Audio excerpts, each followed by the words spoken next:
Good to be back. After such a long break, almost 2 months break. And I guess it's not too late to wish you all a very happy and a very healthy new year. Many new developments occurred over the past couple of months, some of them encouraging, some of them less so. On the domestic front, obviously, there is a new president, a new administration, and a new Congress, which are very likely, as I mentioned that before, back in November, to focus in the early days on the fight against the virus, against the pandemic, before addressing major global issues. As soon as this happens, we'll naturally be there trying to make sense of why and how the US foreign policy will be conducted in the way it is. Speaking of new developments, let me just remind you a few. In the Middle East, the Israeli voters will be asked to go to the polls in March, again for the fourth time in 2 years, as a result of the collapse, which was anticipated actually, I must say, of the so-called unity coalition government of Prime Minister Netanyahu and his main rival turned partner, Benny Gantz. The collapse was followed by the dissolution of the Knesset, the Israeli parliament. So there will be new elections in a couple of months from now, a little less than a couple of months from now. In the West Bank, Mahmoud Abbas, who's the leader, as you know, of the Palestinian Authority, announced elections this spring for a new Palestinian council and a new Palestinian parliament. A promise made before a number of times, but never kept because of the ongoing fundamental disagreements opposing the old Palestinian leader to Hamas, the extremist movement that rules the Gaza Strip. In North Africa, Morocco has announced the normalization of its diplomatic relations with Israel, the first Arab state to do so after the United Arab Emirates, as you remember, Bahrain and Sudan, in exchange for the recognition by the United States of the Moroccan sovereignty over Western Sahara. We'll come back and maybe spend a little bit of time on the Western Sahara territory later on during this new cycle of lectures. Meanwhile, in the neighborhood, in the Middle East, Iran announced an acceleration of the uranium enrichment process at its nuclear facilities. And in the Far East, North Korea put recently on display its largest intercontinental ballistic missile and the type of submarine apparently capable of launching it. In the Horn of Africa, Ethiopia is fighting a bloody civil war in the Tigray region of the country, triggering yet another humanitarian crisis on the continent. While facing open hostility from its immediate neighbors, Sudan and Egypt, over Ethiopia's construction of a dam on the Nile that its downstream neighbors consider as an essential threat. Obviously, we'll be revisiting all these issues and more as they develop. Now, but since our break in November, no international development has been more scrutinized, more eagerly anticipated, and yet more feared than the final exit of the United Kingdom from the European Union, the notorious Brexit that took some 4.5 years of grueling negotiations to bring to fruition. But just let's go back very shortly, because it's been 4.5 years now. Let's go back a little bit in time and see how it all started. In truth, Britain has debated the pros and cons of membership in a club of European nations almost from the moment the idea was broached. In the years after World War II, actually, and especially after the birth of West Germany, when Charles de Gaulle, the French president, and the German Chancellor Adenauer came back with the idea of creating some sort of European community. In the 60s, the UK applied twice for membership in what was then the European Economic Community, only to be turned down each time, mostly by France's President Charles de Gaulle, who believed that given the British propensity to align with Washington on most foreign policy issues, a British membership would be akin to introducing an American Trojan horse within the European club.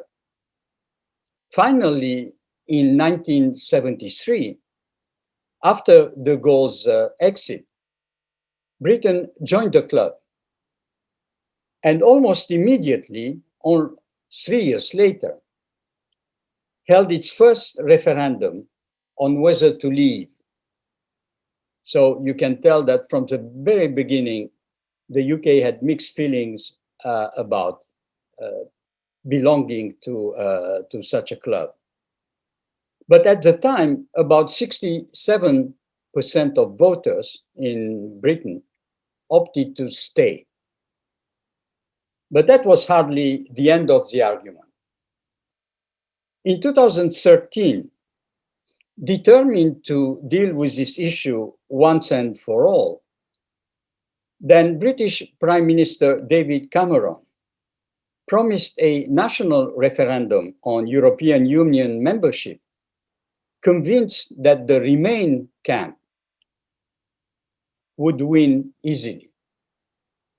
Well, that turned out to be a serious miscalculation, as you know, because precisely at the time when the British voters went to the polls in June of 2016, a refugee crisis made migration a subject of political rage across Europe, including the UK, even though it must be remembered, Britain was exempt from any requirement to host refugees from outside the European Union.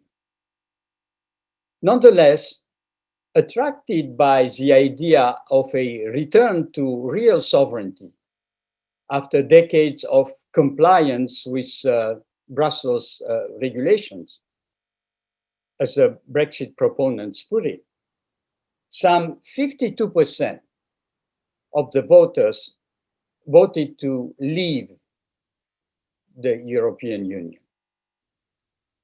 The rest is history.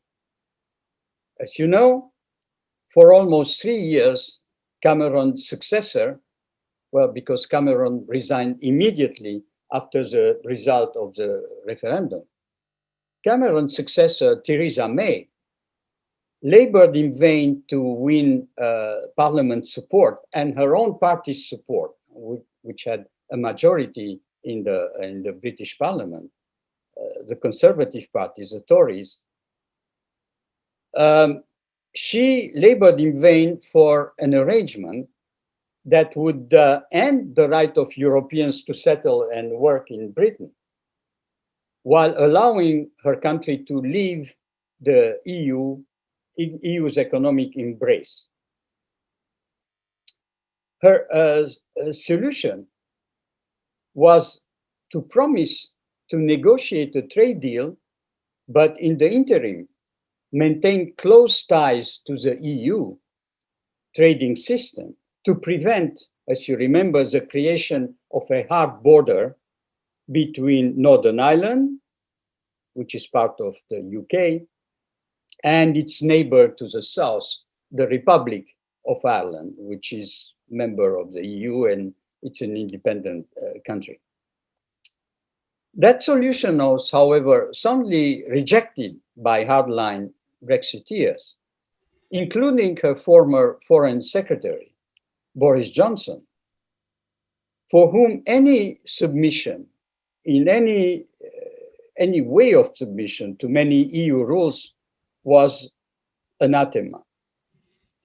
As a result, months of angry stalemate and repeated futile votes in Parliament ended with Mrs. May's resignation, as you know, and her replacement with Boris Johnson, who then proceeded to win a landslide parliamentary victory in 2019 by advocating a much more distant relationship with the European Union, seeking only a basic trade deal. But even that proved elusive during months of bluster, bickering, and brinkmanship, turning a project initially intended to prove that an independent Britain would fare better in a changing world into an exercise of how to unravel more than 40 years of ties without inviting chaos. Thus, it is not surprising that the final product, which was a 1,200-page long agreement signed off on December 24th, just before Christmas, and ratified by all parties a few days later, is in many respects already 4.5 years out of date. Why? Because as the debate unfolded over time, the world shifted around Britain. Rising populists like President Trump erected barriers for trade.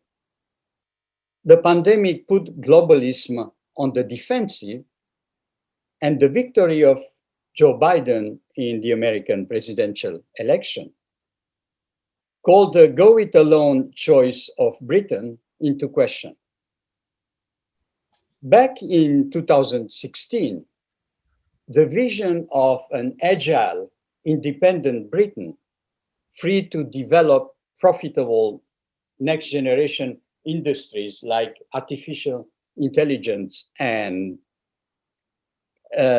cut its own trade deals with the United States, China, and other major players, was an appealing sales pitch.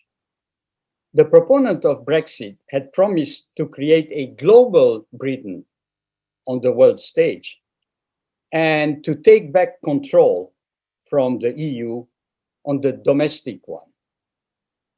But then the Brexit outburst of anti-immigrant fervor and various grievances encountered reality. And what is that reality? That reality is first that the British economy now is less than 1/5 the size of that of the European Union. The reality is that President Trump has left office, taking with him any hope of a rapid British-American trade agreement that the British hoped would have offset any negative impact of Brexit on the British economy. The reality is that the UK's exit has diminished its economic stature in the dealing with autocratic states like China and Russia. One example, before Brexit, Britain hoped that its free trade status would allow it to develop a thriving commercial relationship with China, unencumbered by the baggage of the EU or by the baggage of the EU. But under pressure from President Trump on the role of the Chinese telecommunication giant Huawei in 5G networks, Britain has largely abandoned its cultivation of China, falling in line with the United States' more antagonistic position. What's more, reality is also that Brexit has increased the possibility that Scotland and Northern Ireland may opt to leave the UK at some point and rejoin the European Union. That is the reality. What's more, the timing of Brexit wasn't so great either. It came precisely at the time when Europe, alienated by the unilateral policies of Trump, has begun echoing some of the language used by the Brexiteers back in 2016. For instance, French President Macron and some other EU leaders have been increasingly vocal about the need for European sovereignty in the face of the United States' perceived lack of interest and even hostility for Europe. Using similar terms to those used by Boris Johnson to reclaim British sovereignty from Brussels. In Britain, the idea was advocated by Boris Johnson's former chief advisor, Dominic Cummings, who suggested the use of public funds to level up Britain's economically disadvantaged north with its more prosperous south, which was initially shunned by the European Union when Britain was a member. The idea was eventually endorsed by the bloc in the form of a 900 billion coronavirus rescue package to help some member states fight the virus. So the language which the Brexiteers used to justify, if you will, Brexit has been used recently by the European Union to claim some kind of independence vis-à-vis the United States. But Brexit is not any less painful for the European Union, obviously. With Britain's exit, the bloc lost one of its biggest member states, a major economic power, and a robust military, and the tradition of British liberalism, at a time when some EU members, like Hungary and Poland, have turned to nationalism and populism. On the positive side, however, Brexit has had the immense merit of jolting the European Union into a new sense of its value. As the nations of Europe have seen up close that nobody came out a winner from this divorce. That conviction has unquestionably contributed to a reconsolidation of Europe, leading its countries to do things unthinkable only a year or two ago. For instance, Germany abandoned its long-standing policy of austerity that had almost sunk Greece's economy, you remember, some 10 years ago.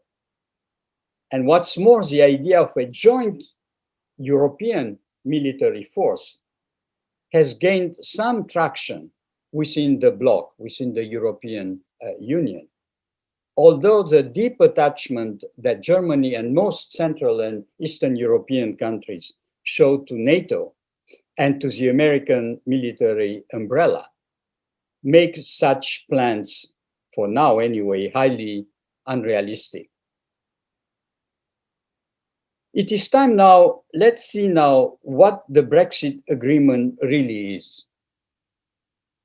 First, the obvious. The agreement does exist. It has a huge merit of existing, thus preventing a non-deal scenario that could have left the UK and the European Union in bitter standoff, poisoning relations for years to come. And second, despite its flaws and shortcomings, the agreement represents a landmark in the long-running Brexit drama, both the bookend to Britain's departure from the EU and the blueprint for how the two sides will coexist after severing the deep ties built over a 47-year-old period. From the British viewpoint, the free trade agreement meets the four major conditions put forth by the most fervently pro-Brexit lawmakers. One, it recognizes Britain's desire to leave the single market and the customs union while preserving tariffs and quota-free trade in goods with the European Union. Two, it allows Britain to pursue separate trade talks with countries from outside the European Union. Three, no longer submits Britain to the rulings of the European Court of Justice. And four, treats Northern Ireland, which again, it's part of the European Union. If you could put up the map for a second, Michelle, please.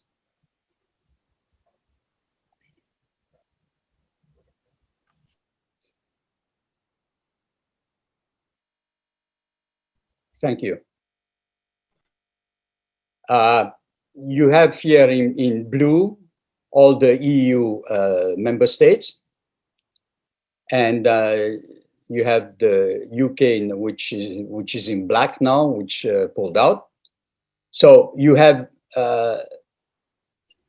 Northern Ireland, which is left in blue, as you can tell, because it is still part of the European Union, although it belongs to the United Kingdom, and the Republic of Ireland to the south, which is an independent country and continues to belong to the European Union. So it treats Northern Ireland, which is part of the UK, as within the European Union customs area, as I said earlier.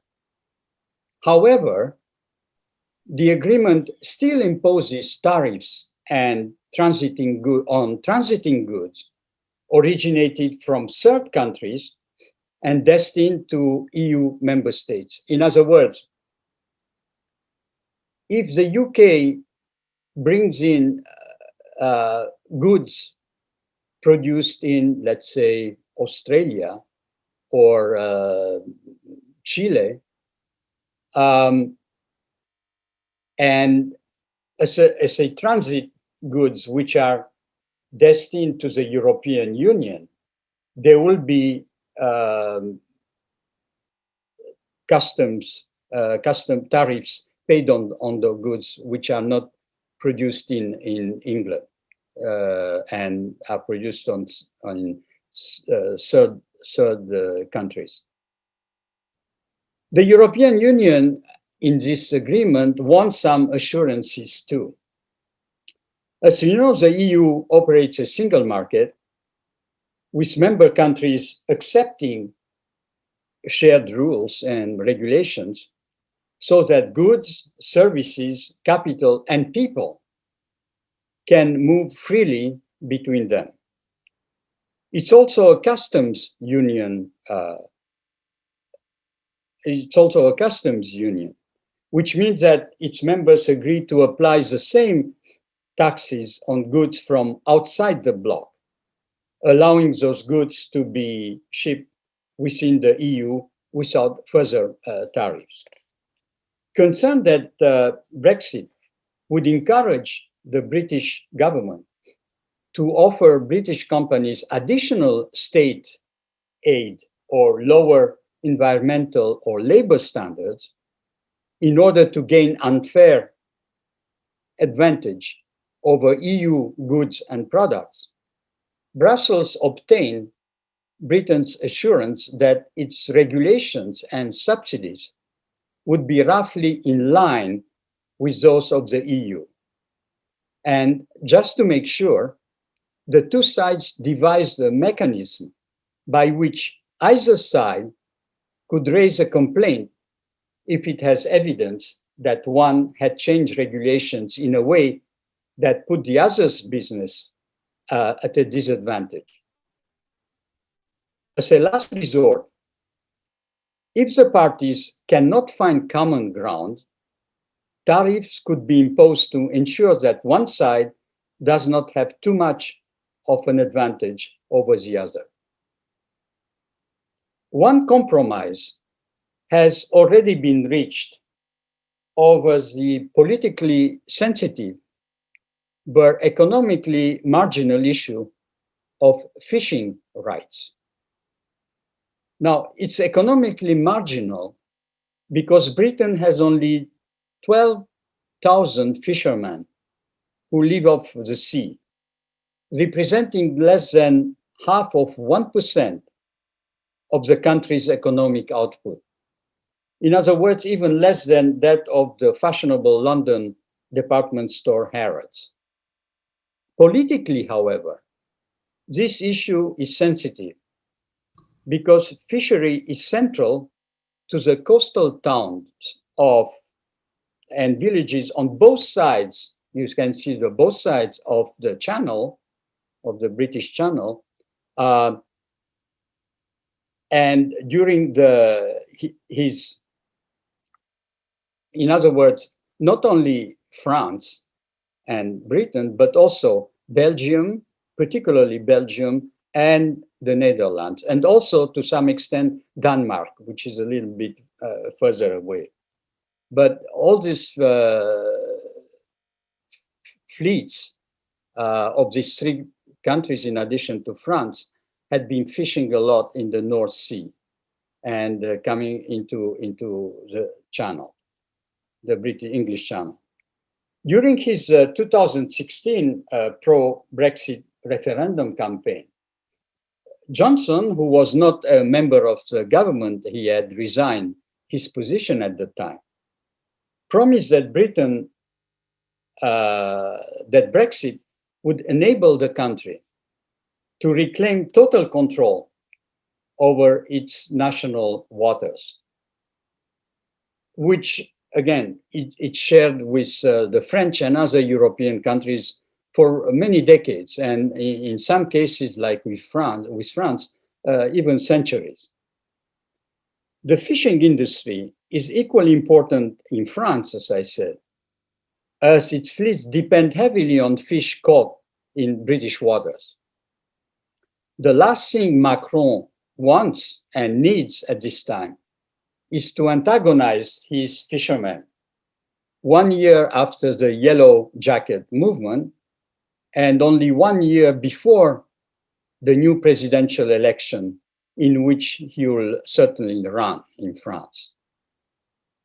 Initially, the UK sought an 80% reduction in the share of fish that EU boats would be allowed to catch in British waters. But in the end, it settled on 75%. In return, the EU agreed that the quota reduction would be carried out over 5.5 years instead of the 10 demanded at the start. Now, let's see what the trade agreement does not address or does not cover, which is just as important. First and foremost, the deal leaves Britain's services sector, that includes not only London's powerful financial industry, but also lawyers, architects, consultants, and others. It leaves them uncertain about the future dealings with the European Union. Despite the fact that the sector accounts for more than 80% of the British economic activity. In other words, it leaves financial firms in the dark about the biggest benefit of EU membership for those firms, which is their ability to offer services to clients across the region from a single base. In other words, allowing a bank in London, for example, to provide loans to a business in Venice, in Italy, or trade bonds for a company in Madrid, Spain. That is particularly concerning to the city, as the London Financial District Hub is known, which sells roughly $40 billion of financial services to the EU each year, profiting from an integrated market. With that ability now hanging in the balance, the sales of services depends on patchwork decisions by European regulators about whether Britain's new financial regulations will be close enough to their own to be trusted and applied. In the meantime, a number of financial institutions in London have moved some of their staff and resources to Paris and Frankfurt, just in case. What's more, while it is true that the new agreement avoids the imposition of tariffs and quotas on goods, as I said earlier, the British distributors have nevertheless scrambled to prepare hundreds of thousands of new export certifications to allow, for instance, that meat or fish or dairy be sold to the EU. As Britain Food, one exempt from such burdensome checks, now faces the same inspections as European imports from countries like, let's say, Chile or Australia. In recent days, European truckers have received an alarming preview of things that might come when an outbreak of this rapidly spreading variant of the coronavirus in Britain prompted France to hold freight shipments for 2 days, only 2 days. That caused huge traffic jams of trucks in the ports of Dover. You cannot see them here on the map, but they are in the most southern part of England, and across the channel in Calais, in France. You can remove the map now, Michel, thank you. Stoking fears of good food shortages and empty shelves in British supermarkets. And in the long run, such bureaucratic delays, because there will be bureaucratic delays, and obstacles will undoubtedly have a larger impact on Britain. As the UK earns about 13% of its GDP, of its gross domestic product, from exports to the EU, while the bloc earns just 3% of its GDP from exports to Britain. Second, the trade deal ends the free movement of people between Britain and the rest of the continent. That caused concern, obviously, of European citizens living in the UK about how the new immigration rules, which have not been made public yet in the UK, could complicate their lives. Another unfortunate collateral damage, so to speak, has been the end of Britain's involvement in the Erasmus exchange program, which is a wide program that has allowed about 200,000 European students a year to travel abroad to study, work, gain experience since 1987. Just a quick aside now from during the Brexit campaign, Trump cheered Britain's drive to sever itself from the EU, and as a reward, promised to negotiate a lucrative trade agreement with Boris Johnson, whom he cultivated personally. However, as it happens, Brexit comes at the very moment when President Biden is replacing Trump's America First credo with a message of mending alliances with the rest of Europe, with the EU in particular, and placing multilateralism again at the forefront of the American foreign policy in general. What's more, Biden opposed Brexit, calling it a mistake, and has ruled out negotiating new trade agreements in general, not only with the UK, but in general, until the US improve its own competitive position. In addition, Biden is also a staunch defender of Ireland and the Good Friday Agreement, which, as you know, is a peace accord between the two islands that settled decades of sectarian violence in Northern Ireland. So now it remains to be seen how the new administration in Washington will react to the way Brexit affects Northern Ireland's economy and trade. That remains to be seen. So, what happens next? Obviously, it's much too soon, much too early to tell. But here are a few facts. First, far from closing the book on Britain's partnership with Europe, the deal has opened a new one, which represents the biggest overnight change in modern commercial relations. In 2016, Brexit was embraced by its proponents as a way, as I mentioned earlier, of liberating the UK from the constraints of Brussels.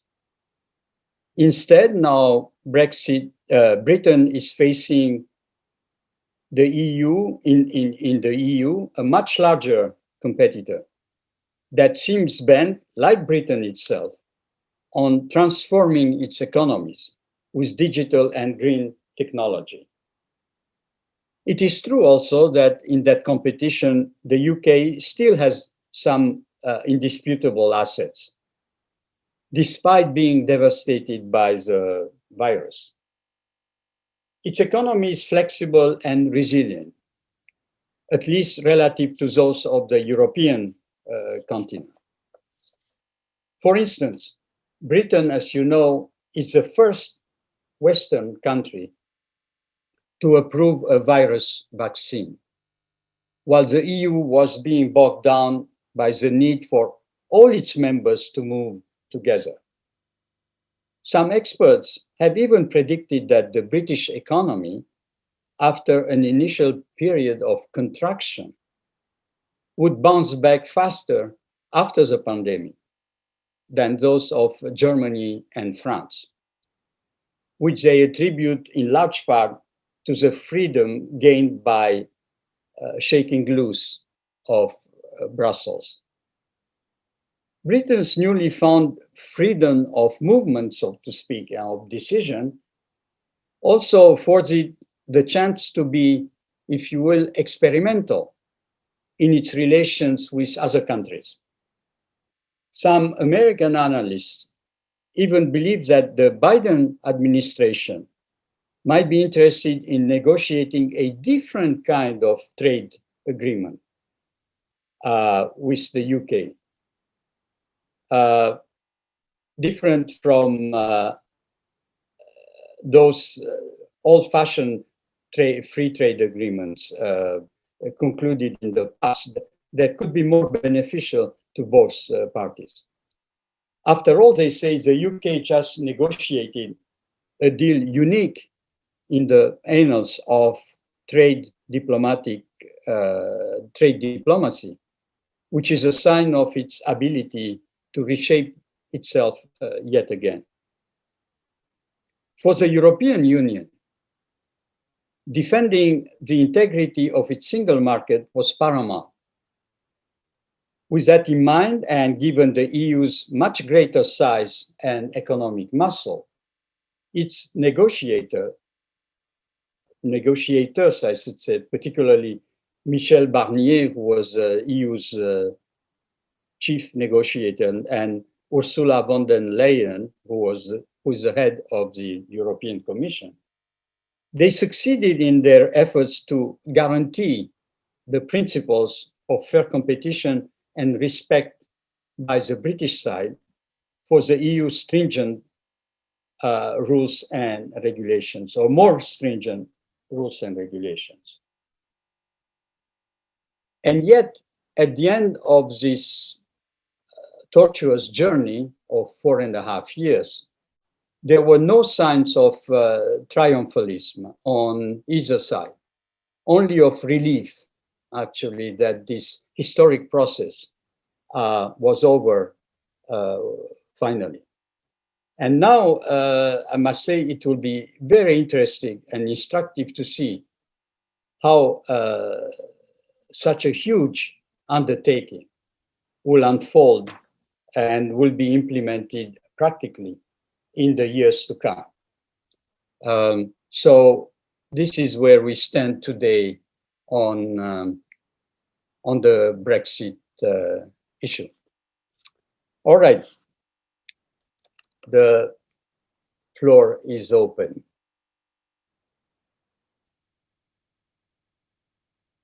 I just remind you, you can text me in the chat box and ask your questions if you, or unmute, either way.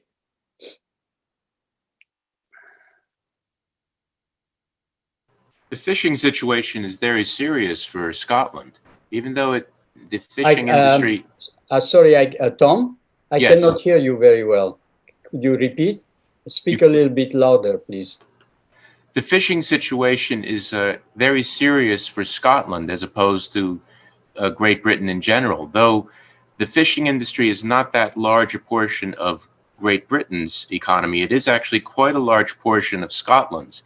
And they have a scenario now where their fish are just rotting on the docks.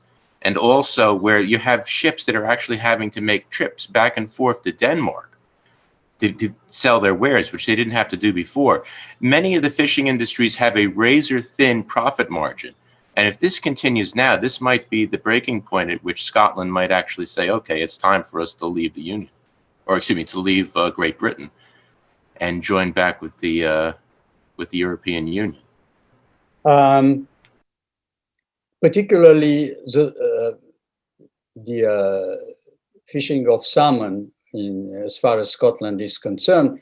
But they have an issue with that, even in exporting, if I may say, to England per se, because the distribution process somehow does not function very well between Scotland and the rest of the UK, which is strange, since they have a, well, it's not strange. They have a surplus of production which they can, or they cannot send to the European Union. So they don't know what, like you said, much of their produce is rotting on the in Scotland because it cannot be distributed on time. But that being said, I don't know how long it will take for the Europeans also to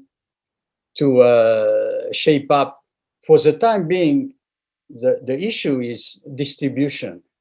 Plus, on both sides of the channel, both the UK and the Europeans do not have enough customs officers to proceed with this, as I said, with this bureaucratic process now, whereby the British has to show, and the EU coming to Britain have to show all kind of certification, even though there are no tariffs imposed on them, but they still have to show that whatever goods they bring into the EU and the other way around are aligned with the regulations on each side of the channel. So that might take a little bit of time, indeed. But you're right. In the meantime, Scotland is suffering from this most. That being said, it's much more difficult. We talked about it in the past once, Tom, if you remember, about Scotland independence, and it will be much more difficult for Scotland to claim independence than for Ireland, for Northern Ireland, because Scotland is on land, and that would definitely impose a hard border between Scotland and the rest of the UK, whatever is left. And obviously the economic inconvenience for Scotland would be huge. So I don't know how this is going to work out. I don't know. For the time being, it's not probably Scotland, the government, the local government will not go ahead with a referendum on Scotland, if nothing else, because the English Parliament will not allow it. So definitely we'll see what happens there also. Okay, so I have a couple of questions here. From Susan, is there a specific reason that Norway is not a member of the European Union? Yes, because the Norwegian voted against it. They did not want to be part of the European Union, number one. And number two, I think the more hidden reason for it is that the Norwegian government has not pushed very hard for Norway to become a member, if nothing else, because, as you know, offshore Norway has found a huge amount of gas and oil, and they decided they might as well exploit it themselves and benefit from it themselves than share it with the rest of the European Union. But basically, it's because Norwegian voters voted against it. From Judy, BBC today reported that Boris is traveling to Scotland. Can you reflect on this?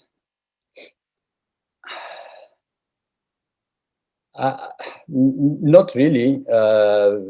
I think he went to Scotland because the pandemic is very widespread in Scotland also, and probably to discuss economic issues with Nicola Sturgeon, the Premier Minister of Scotland, which has been calling for a referendum now relentlessly for the past 6 months. But any particular reason for him to go to Scotland, I don't know. We'll find out soon when he returns. The main reason of his trip to Scotland.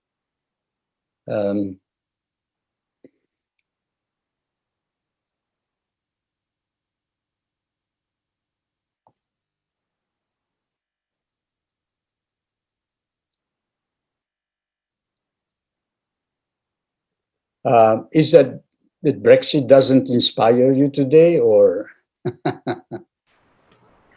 Well, Boris Johnson has shown himself to be a pretty adept politician, but in terms of his political future between the pandemic and the scenario with Brexit, do you think that he may be, in jeopardy right now in terms of his government? It is very difficult to tell, Tom, whether he's the only thing I can say that he's not as popular as he was, but that's only normal for someone who's been now around there for a little while. That being said, the British voters seem to be giving him a pass for the time being because of the pandemic and because basically the country is locked down. And now I just heard today that stricter impositions will come into effect in the next few days because of the spread of the pandemic. Even though, again, the British people appreciated the fact that they were the first country to start the vaccination campaign. This new variant, the British variant, and now the South African variant that came to Britain also, makes the situation really dire in England, with huge record number of people being hospitalized every day and dying every day. So for the time being, he's getting a break because of the pandemic. How Britain will come out of this pandemic, that's when we'll know better if his popularity has suffered, or if he still has the trust of a majority of voters. It's very difficult to tell, but because all the reforms that he had in mind, particularly the revival of the economy in the north, have been put off now for the time being. So it's too early to tell whether he suffered from it, or his and his government, or if he still maintained the confidence of most voters in England. From Judy, Boris is mishandling this virus so completely, 10 days hotel quarantine to go into effect. I don't think he's mishandling the virus so completely.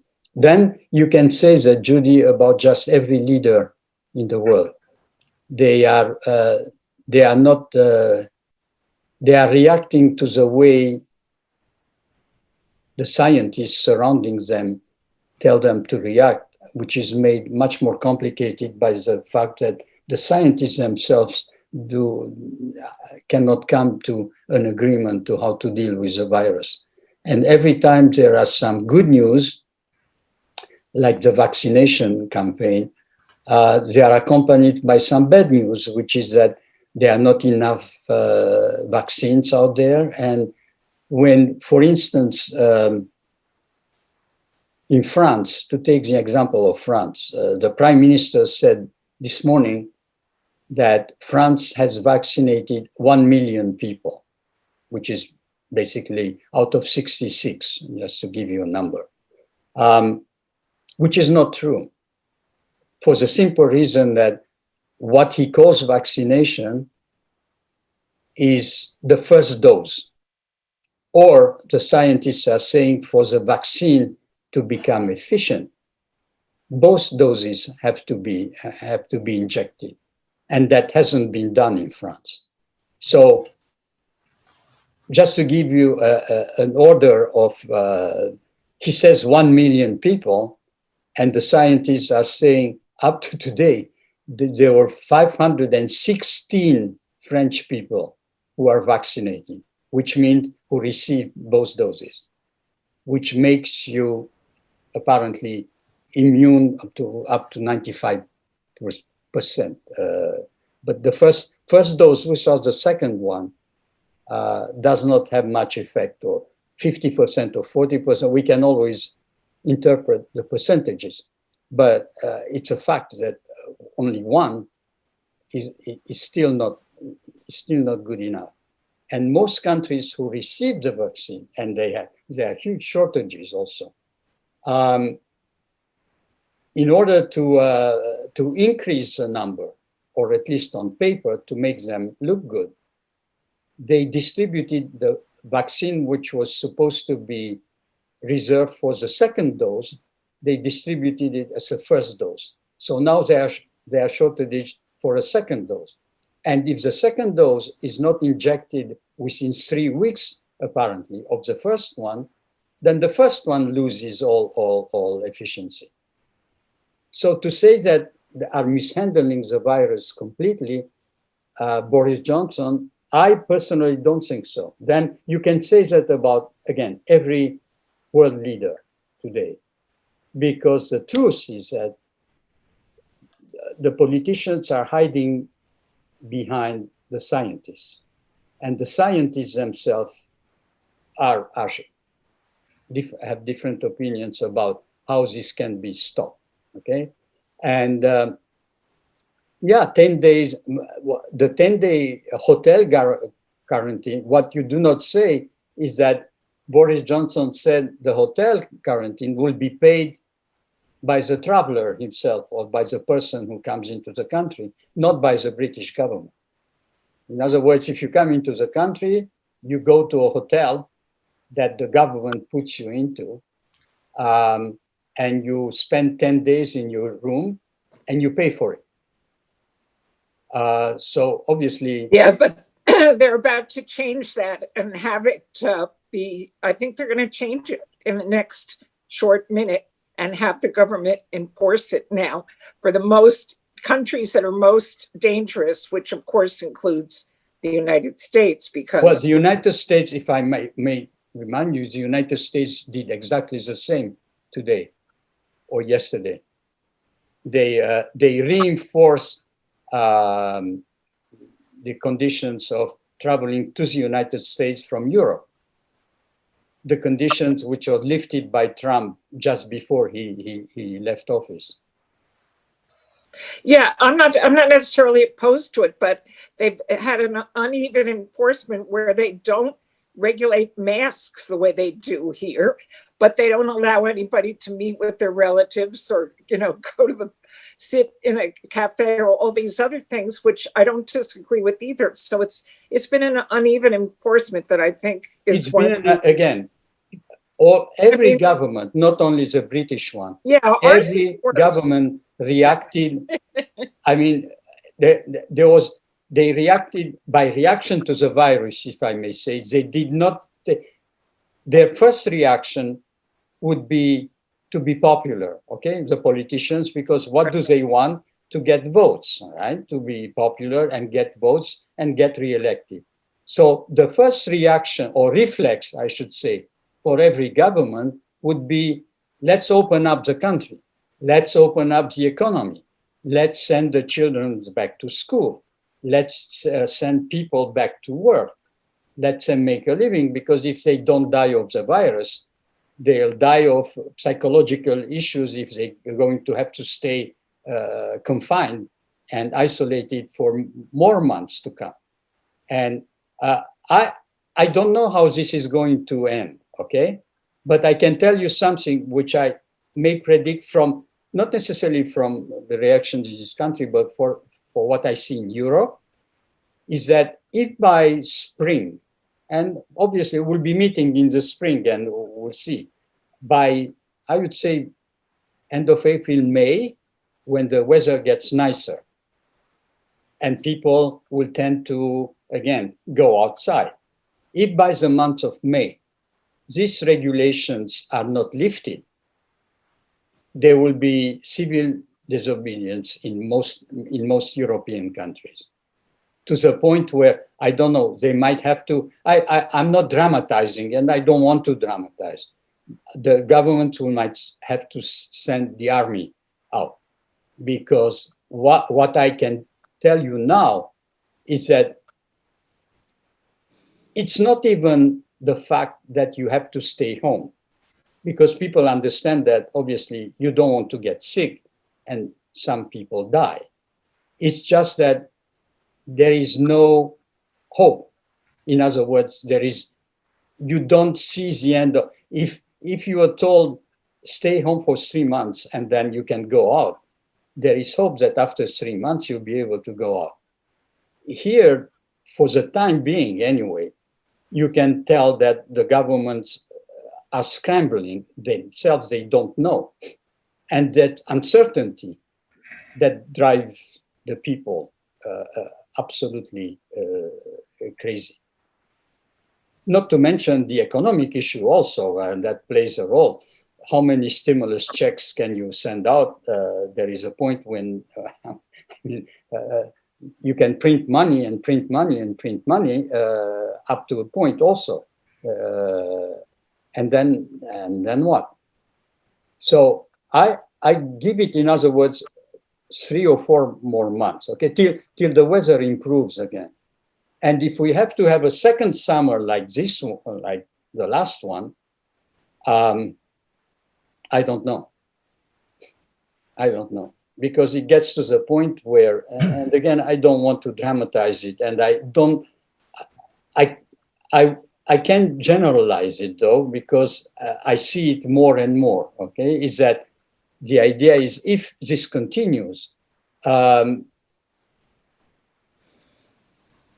hell with the virus. We're going to go out anyway. There is a point where people will be, they had enough. Hopefully, I'm wrong. Hopefully, I'm wrong. That's why the governments have been pushing this vaccination campaign as some way of giving people hope that the vaccination will be the panacea to this, and it will take care of. But if the vaccination campaign is not conducted the way it's supposed to be conducted, its efficiency will suffer. And anyway, we'll see. This is but to say that England is managing mishandling the virus so completely, I wouldn't go that far. Then every country is handling the virus very badly. Yeah, yes.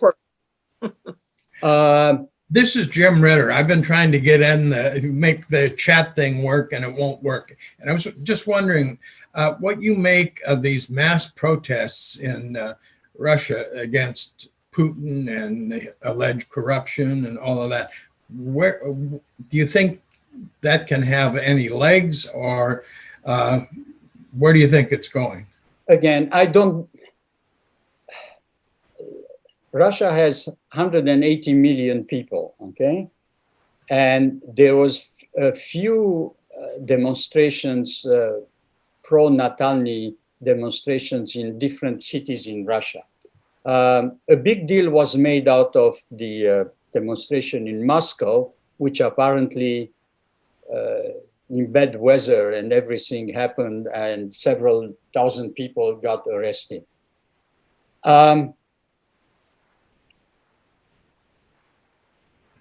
This is basically an urban and intellectual type of crowd, and is not necessarily representative of Russia per se. Again, we're talking about 180 million people. There were maybe 10,000, 15,000 demonstrators across Russia. That's not a huge number. Now, I will tell you, if it has legs, when the spring comes, when Navalny is let free, as he will be in, I don't know, 3 weeks or something like that, and the demonstrations against Putin will continue. These were not necessarily demonstrations against Putin. These were demonstrations for freeing Natalny. There is a difference there. It's not Putin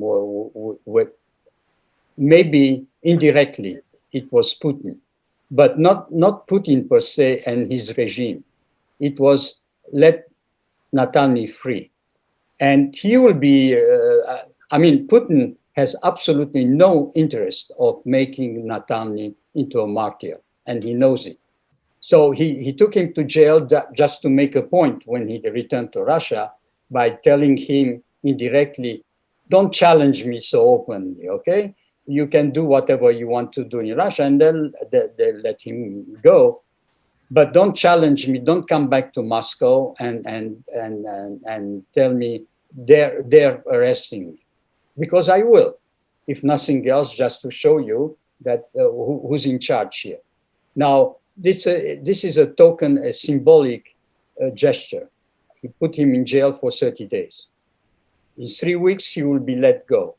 Now, if this continues, and if in the spring you still have demonstrations, this time against the Putin regime, then I will tell you that it might have legs.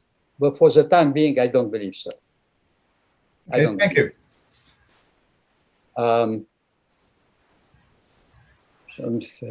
Civil protests occurring in the Netherlands. How should the government respond? Civil protests against this whole confinement and the strict confinement decisions which the Dutch government has taken for the first time since World War II, actually. How should the government respond? Well, civil protests, there are a few protests, but not something crazy for the time being. They will tell their citizens, like every country has been telling its citizens, stay home because it's dangerous. Stay home because people are dying. Wear a mask because people are dying. Now, if this protest will continue, I don't know. And I don't know what will happen in other countries if the protests continue and amplify to the point where confinement will have to be enforced like during the World War II, in Europe. I don't know. I don't have an answer. And if in addition, if parallel to that, the spike in the number of cases will continue also. Wow.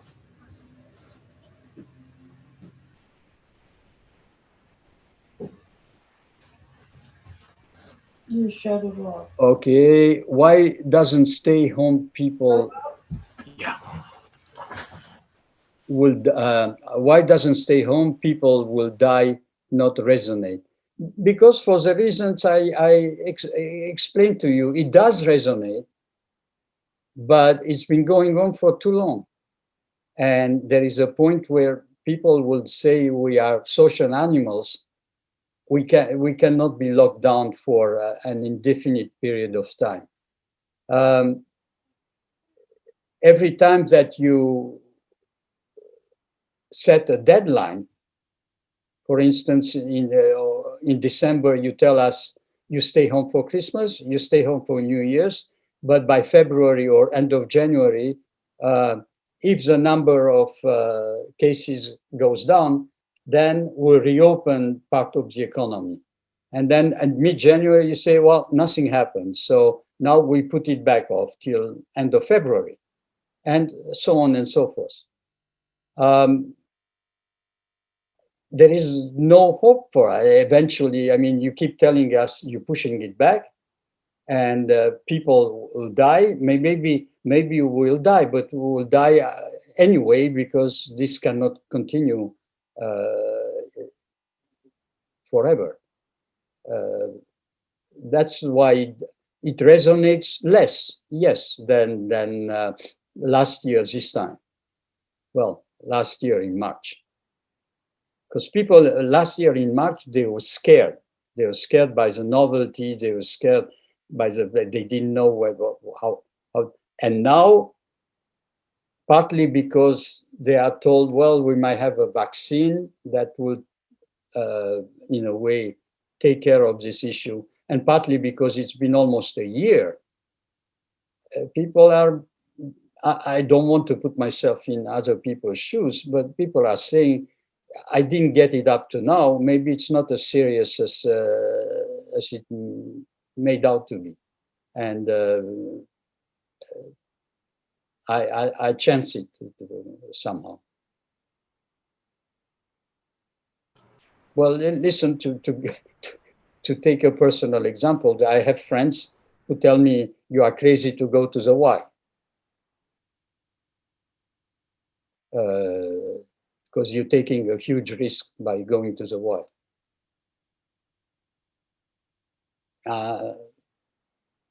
Everybody, I think we are all human beings here, and obviously you don't want to get sick, and you don't want to get other people sick who surrounding you. At the same time, you measure the type of risk that you're taking, and you try to live with it and be comfortable with a degree of risk that you take. There is risk in everything you do. So it does resonate, but it resonates less. Do you have any insight or knowledge in terms of Belgium and their struggle with the coronavirus? Because it's very bad in Belgium also. They have by far the worst numbers in terms of deaths per million. It's like 1,800. Well, you know, every country comes up with these numbers, actually, which are the worst. Belgium is very bad. It's funny you mentioned Belgium. I have a former colleague from the United Nations who lives in Brussels. And I talked to him only yesterday. And Belgium completely closed its borders yesterday. No more coming in, no more going out at all. For all residents, and my friend happens to be French. He's a Belgian resident because he worked for the United Nations in Brussels for a while, and so he, after retirement, he chose to stay to take residence in Brussels. But he has a home in France also, and up to now there was no border between France and Belgium, obviously. So he went back and forth. But now they closed the borders down. It's very, you're right, it's very bad. It's very bad in Belgium. I don't know if the numbers are higher than in, because you have countries where, I don't know, I heard this morning that New Zealand, okay, which was an example for all of us in terms of how they managed the virus. They are considering taking also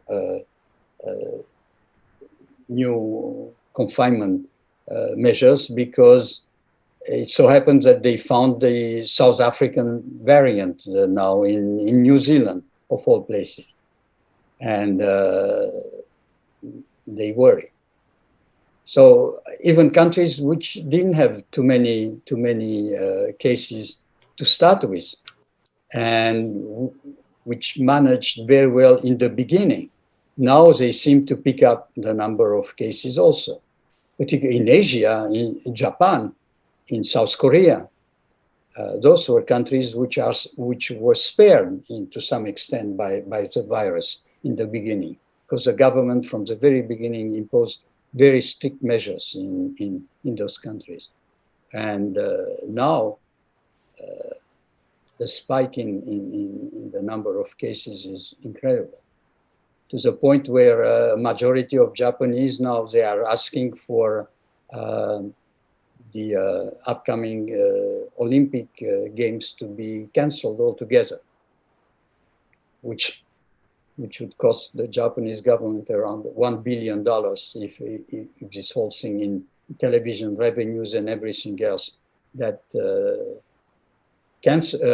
postponing it 1 year from last year to this year was bad enough. So they imagined that by July of this year, things will go back to some kind of normalcy.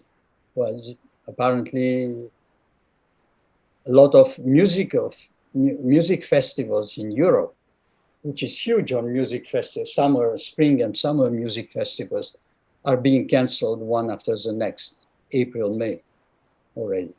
So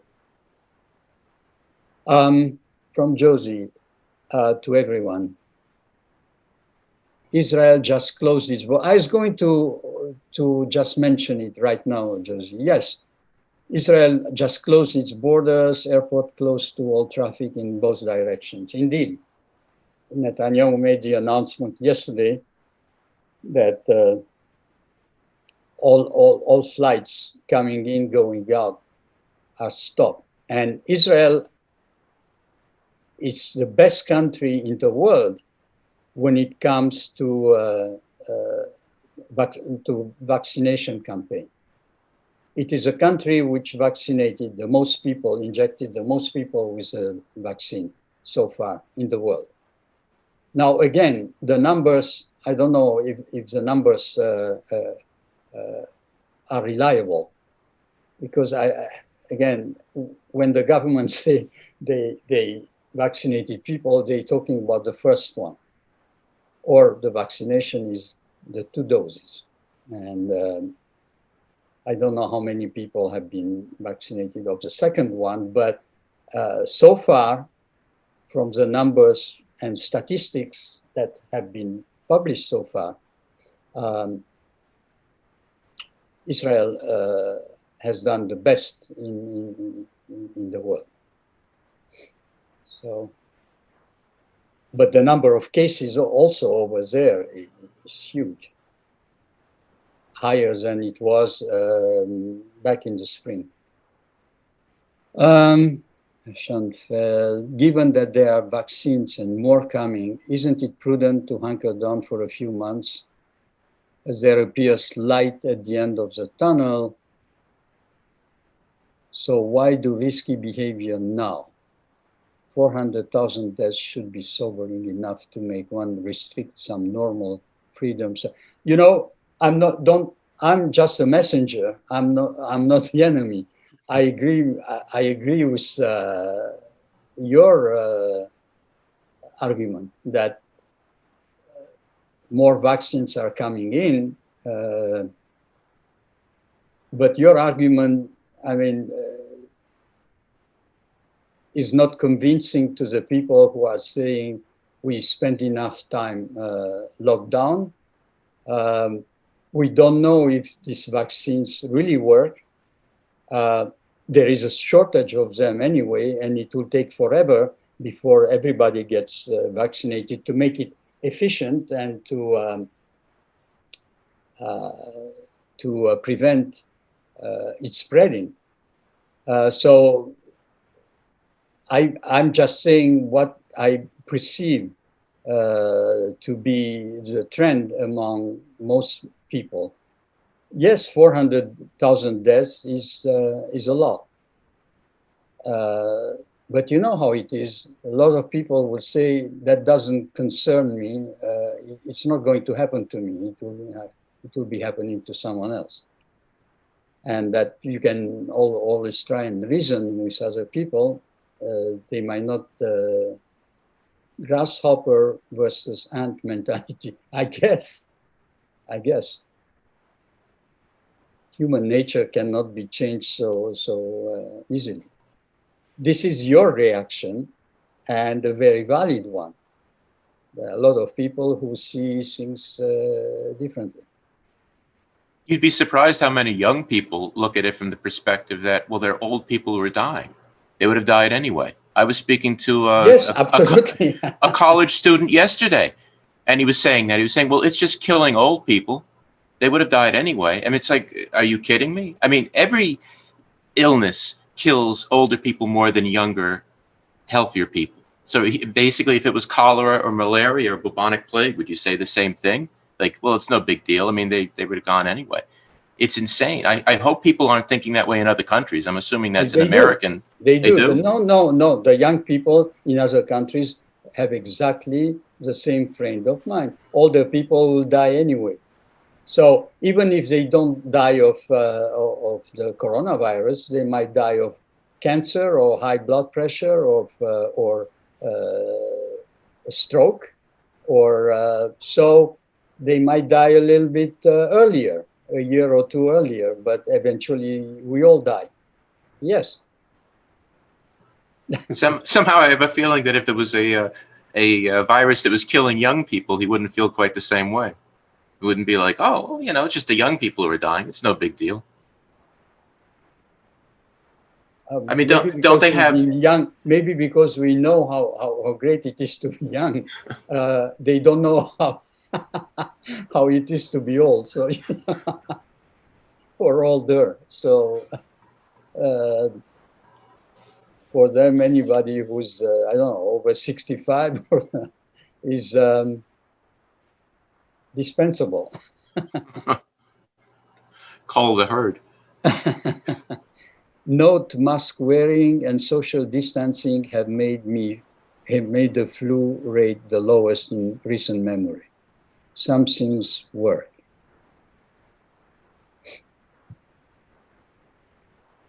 Yes. And that too, you know, if you remember at the beginning of the virus, we are being told, including by the World Health Organization, that wearing masks doesn't make any difference. And on the contrary, actually, they were saying wearing masks could be dangerous because you get all the germs, and your mask takes in all the particles in the air, and it might be dangerous. You might be getting the virus. That was that. From Janet: the virus is killing younger people and damaging the lungs and neurological systems of many youth if they get it. That's also true. But you also know, Janet, that young people are invincible, right? Or they feel they are. Nothing will happen to them because they haven't been through life, and they were lucky, and good for them. They haven't faced sickness, or they haven't faced medical issues. So to them, all this is abstract. But don't they have parents? And don't they have grandparents and aunts and uncles? I mean, even if they don't care about other people's relatives, don't they care about their own? I think it's just a symptom. Well, you're asking the wrong person. I wish I were 20 and I could tell you, yeah, definitely I care about, but you're asking the wrong person. I hope that my sons care about me. And I was very happy to see my son, who came home for, he didn't come home to see me, he came home to go skiing from London around Christmas. He was lucky enough to get out of England, where he works, just before the US imposed tests for people coming from the UK. That was 2 days before Christmas, before this English variant of the virus was discovered. So he came here, he spent a week, and I don't think he really would like me to get the virus, but he spent a week at home, and then he went skiing. So it's not that they don't, I hope they care about us, but you're asking the wrong person. From Josie, correction, the vaccine does not prevent you from getting the virus. If you had the virus when you get the vaccine already, no, it doesn't. And if you get the first dose, I'm just giving you numbers and estimations by some scientists, it's efficient up to 50% if you don't get the second dose. And the issue now, and that's another issue which I saw mostly in the European press, the scientists are wondering, even if you get the 2 doses, how many months or how long will you be immune to the virus? Some say even if you get the 2 doses, it might be 3 months. Others say it might be up to 6 months. And Pfizer itself, if you read thoroughly what Pfizer said when the vaccine was released, is that they will be continuing their tests throughout 2022 on this vaccine that they released to make sure that this vaccine works well. As for, again, another issue is the side effects of the vaccine. If you ask a serious scientist, they'll tell you, we don't know. What you can tell you right now, but these are not really side effects. When you get injected, people tell you, well, it didn't hurt. Okay, but that's not a side effect.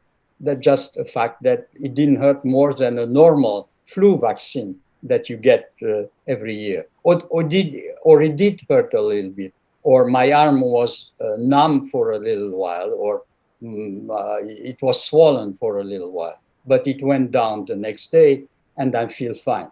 But that's not a side effect. That's just the way your reaction, your body reacted to the vaccine. Side effects are over a long period of time. And obviously, since these vaccines are brand new, nobody knows. Nobody. And people who tell you that they do, they don't. So there is a debate among scientists themselves as to what the side effects, if any, are there. The immunologist said that you are most protected 2 weeks after the second shot. After that, who knows? Yes. Well, 2 weeks after the second shot, I don't know. Again, there are doctors or scientists who will tell you 3 months after the shot. And after that, who knows? So what they also tell you probably when you get the vaccine, and I don't know if you did, Josie, but if you did, probably they'll tell you continue wearing a mask, continue keeping social distancing, continue basically doing the same thing that you're doing up to now. Because they tell you, you might be in a better position, you might be stronger, you might not be getting the vaccine, but you might not be sick yourself, but you might still spreading the vaccine, the virus around you. Because you might get the virus, but you won't be sick from it because you got the vaccine. But you can make sick other people around. So practically, you have to continue taking these, measures. You have to be careful. So at the end of the day, it doesn't change much in the way. It's not like, okay, I got the 2 vaccines from now on. No mask, no distancing. Nothing can happen to me. Nobody knows. But I didn't want to bring Brexit down to the vaccine, the virus issue. And in the end, that's what we discussed today. That's okay. I understand that that's paramount on everybody's mind. More so than Brexit, I guess. But unfortunately, and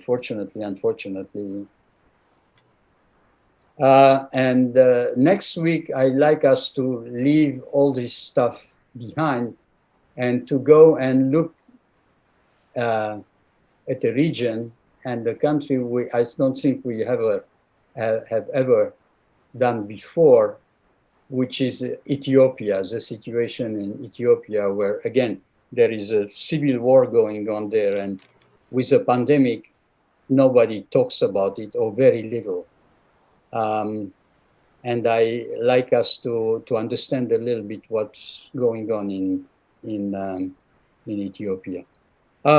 From Richard and Bess, Canada is in total lockdown, indeed, and borders closed, but they do not have the vaccine available.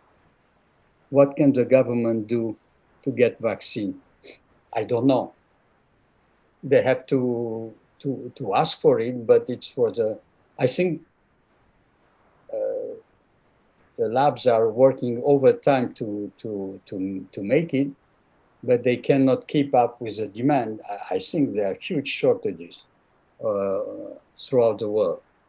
And not to mention developing countries, which do not have the means and resources to buy it, and even less to administer it. So in those countries, for the time being, it's out of the question. They're asking for the vaccine from those doses from developed countries, and the developed countries are saying, first our citizens, and then we look at you. Canada, indeed, since yesterday, the day before yesterday, is in total lockdown. And I don't know what the Canadian government can do to get the vaccine.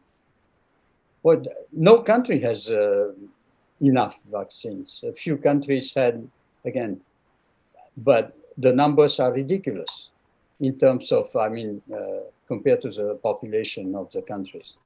And the benchmark, the targets that they had in mind. Country of, I don't know, here we have 360 million plus or minus, give or take, of people. The official numbers are around 20 million, but then again, how many got the second dose? I don't know. Not all of them, not all of the 20 million. And that's 8%, 7% of the population. That's nothing. So if the US fell behind, you can imagine the rest of the world. Smaller countries probably can fare better because they need fewer doses, but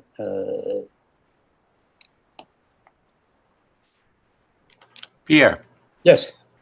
assuming that Great Britain gets over the pandemic over the next year or so, if in like 2 or 3 years their economy is still depressed, Brexit is still a problem, Scotland is looking to jump ship, and major banks and corporate entities are leaving London, I mean, what could we look at in terms of Brenter?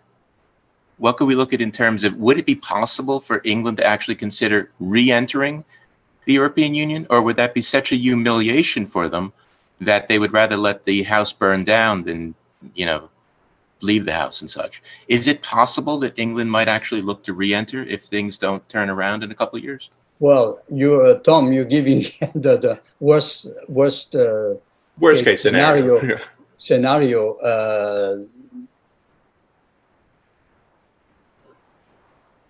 It would have to be a huge change sideways for this to happen. In other words, not even the Labour Party also was advocating, some of the Labour Party and were advocating to leave the European Union.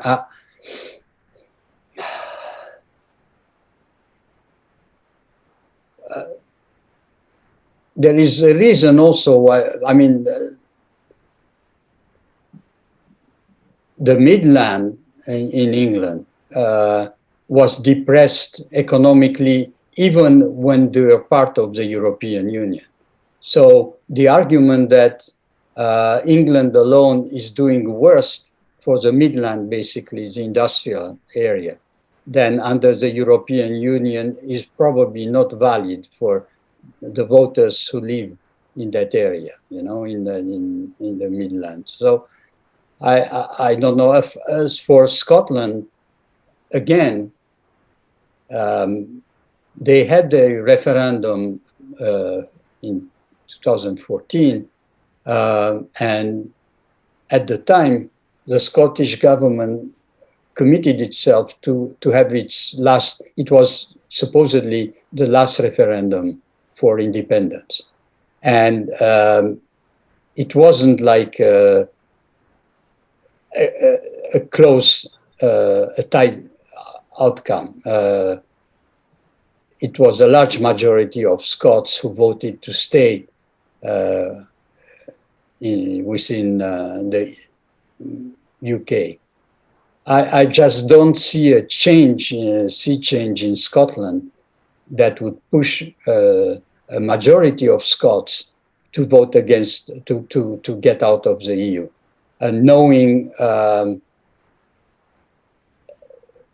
how hardly Scotland would be hit economically if they did so. I just don't see it. I don't see it. So to come back to the European, you know, stranger things happen. So it's not totally, I rule it out eventually, but not within a year or two. It might take longer than that. And the UK would have to show that really, economically speaking, was hit very hard and cannot recover on its own. And that might not be the case. But for that, there is need for a little more time. I mean, it just got out 2 months ago. And nothing incredible happened. I mean, if you remember, there were some people who predicted, mostly those who had voted for the UK to remain in the European Union, that the UK would be affected from one day to next, very, very hard. Well, that was not the case. I mean, it just happened. It happened last month. So, no, this month actually, on January 1st. So that it will take a while. before you have a majority of voters in England would say, well, we're better off in the European Union. I don't think it's a likely scenario in the immediate, when I say immediate, in the next 5 years. We'll see what happens afterwards. But it would need, really, the UK would have to go through an economic slump for a number of years before you have people who'd say they might change governments because I might not be happy with the way Johnson is or the Conservative, the Tories are leading the country, economically speaking. They might go back to Labour. That might very well be, or to the Liberals, that might very well be. But to say, okay, let's go to the European Union, let's go back to the hat in hand to the European Union, I don't believe so. It's not even a question of pride. Obviously, if the economy is poor, then people will do whatever it takes. And going back to the UK, to the EU, oh my God, it can happen. But not immediately, no. I was thinking if it was a lingering recession, maybe 3 years, a 3-year lingering recession, and then you'd see some serious talk about that. We'll see. We'll see. But I don't foresee for England a period of lingering recession for 3 years. I think that if they do go through a period of contraction for sure in the beginning. But I do not believe, on the other hand, and probably the British voters will look at that also, how the European Union is faring during that time. And I don't believe the European Union is in such a great position right now either. All you have to do is look at Germany, look at France, look at Italy. They are not, it's not so rosy, the situation economically speaking over there either. So you tend to compare also how you're doing compared to how your neighbors are doing, those from whom you divorce. And if they are not doing any better than you, in a way, that's a consolation prize. You might not be in a hurry to go back and to be submitted again to comply with the EU bureaucracy. Because this time, if they probably wanted to go back, probably they would not get all the exemptions that they got when they joined the first time. The first time they got a lot of exemptions in many areas. This time, probably, again, to make an example, the EU would impose stringent conditions on the UK. I just don't see it. I'm more optimistic than you for once. I believe that 3 years is too short, and I don't believe that the UK will go through ongoing economic slump for 3 years. I think they'll get out of it early. From Linda, I wonder if Big Pharma made a quantity commitment to the US, but sold a lot at a higher price to another country. Linda, how can you be so cynical? Meaning they sold other countries' supplies. Please read above. Meaning they sold our supply, Pierre. Meaning they to other countries? Yeah, they do that all the time. You know that. Do you really believe that the farmers will do that? Oh yeah, right. You know that, Linda. You know better than anybody. They would honor their word and keep their commitments. Yeah, right. Just like the World Health Organization. Yeah. And if you believe any of that, I have a bridge to sell you. Could very well. I have no data on that, and I cannot tell you yes or no for sure. Is it a possibility? it's a distinct possibility, absolutely. Absolutely. While telling you, like Pfizer, very seriously, that they are not making a huge benefit out of this vaccine, that they doesn't bring them money. Not that they don't tell you that they're losing money, but they tell you that they don't make much money.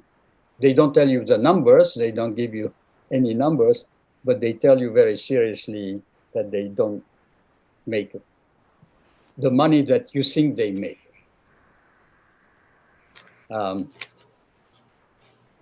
So you have to take them their word. Pierre, please don't say that. All right, so I guess anything else? Pierre, I'm sure you noticed that on his way out as a humanitarian gesture, Trump had the northern Yemen government and the rebels fighting in Yemen listed as a terrorist organization, which means that now it's a major impediment to sending food and medicine to Yemen, which means that the famine going on there and the terrible situation is going to be even worsened. Is there a way that they could try to get around that? You need not necessarily support the northern government and the rebels without being able to send humanitarian aid there to help people in what is truly a terrible crisis there. I think there is a way of going around it. They've been going around it. The Houthis, because you're referring to the Houthis, they've been going around, they've been getting aid from particularly Qatar, that's been helping them. Qatar does not, I mean, Qatar has continued having, and this is one of the reasons that Saudi Arabia had issues with Qatar for 3.5 years, was that the Qatar send them food and medication. So now that Qatar and Saudi Arabia are back together, that Qatar's confinement, if I may say, was lifted by Saudi Arabia and the Emirates. Probably the Saudis work out some deal with the Qataris to look the other way when the Qataris send some supplies to the Houthis. I don't think that this will have on the ground really will have any particular consequence for the Houthis. Other than that there is definitely a humanitarian issue there, but not only for the Houthis, but in general for the whole Yemeni population, which is one of the poorest countries in the Middle East, because they have no oil. They are not blessed like the countries in the Gulf with gas and oil. There is nothing in Yemen. So I think the Houthis are, not to mention Iran that sends them food and medicine. So I don't think it practically will have a lot of repercussions on the humanitarian issue, which is dire to start with. When the Saudis drop U.S. bombs on citizens, on civilians, it's business as usual. When the people fight back, they're terrorists. But you know, one person's rebel is another person's terrorist. But that is true for every conflict. Yeah. Tom, if you look at every conflict Which side of the fence you're on? That is true that, again, a terrorist is a freedom fighter for the other side. Yeah. Yes, you're asking? You had a question? No. All right. Well, I guess we ran out of questions for anyway on the virus for this week. Thank you very much for joining. It's good to see you once again, to see you all. I couldn't see you all, but I could see that there were around 65 people who attended or something like that. And hopefully you will all meet again next Monday, same time, same place. Thank you very much and have a nice week, a healthy week.